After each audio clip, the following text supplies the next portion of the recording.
Değişip bakışın gülüşün üzünün rengi de değil. السلام علیکم ورحمت الله وبرکاته. قدرمنو لیدونکو په دې هیله امید چې ټول به روغ جوړ او د صحت په جامه به وي. قدرمنو په نننۍ ویډیو کې به زه تاسو ته داسې یو زبردست اپلیکیشن ښیم چې د هغې اپلیکیشن په ذریعه ستاسو ډېر کارونه هغه چې دي اسانه کیدی شي. دوستانو تاسو وګورئ دغه درې ټاکې تاسو ته ښکاري دغه اپلیکیشن یې ماته راځي. دا د دې فایده څه ده او دا ولې کاروو. ګورئ دوستانو د مثال په توګه تاسو یو اپلیکیشن کې یاست. د مثال په تور زه فیسبوک یم. زه اوس فیسبوک کې ولاړ یم. زه اوس نه غواړم چې زما فیسبوک دې بند شي او بل اپلیکیشن ته لاړ شم. تاسو کولی شئ د دې ځای نه اټومیټیکلي خپل اپلیکیشن کوم اپلیکیشن چې تاسو په کار وي ډېر په اسانۍ سره د دغه ځای نه لاړ شئ ورته. دا کیږي څنګه دوستانو؟ ډېره اسانه طریقه یې د دغه اپلیکیشن صرف ډاونلوډ کړئ خپل موبایل کې انسټال کړئ.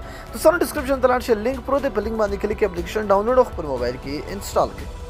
ډېری ملګري دي هغوی ډسکرپشن نه پېژني، نو دغه کومې ویډیو چې تاسو ګورئ د دې په نوم باندې به کلیک وکړئ.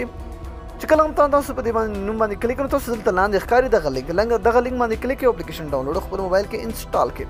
هېڅ هم په دې کې نشته چې کله هم تاسو اپلیکیشن انسټال کړئ تاسو به سمپل اپلیکیشن خلاص کړئ. دوستانو په دې کې تاسو دوه سیټینګ زه ښیم.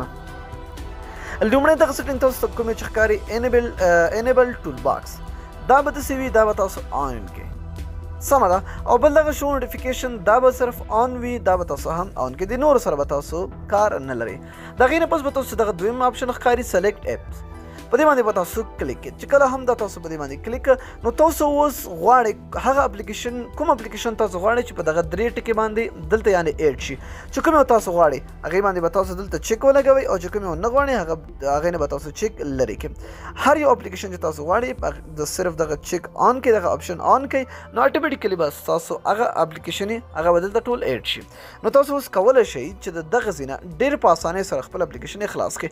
دا اپلیکیشن تاسو کولی شئ چې د یو ځای نه بل ځای ته هم یوسئ. نو ډېر خوندور او ډېر د کمال اپلیکیشن دی. زه خپل موبایل کې انسټال کړئ. نو دوستانو دا نننۍ ویډیو که ویډیو مو خوښ شوې وي حتما یې سره لایک او د خپلو دوستانو سره شیر کړئ. تر بیا بله ویډیو د الله په امان په دعاګانو کې مې یاد ساتئ.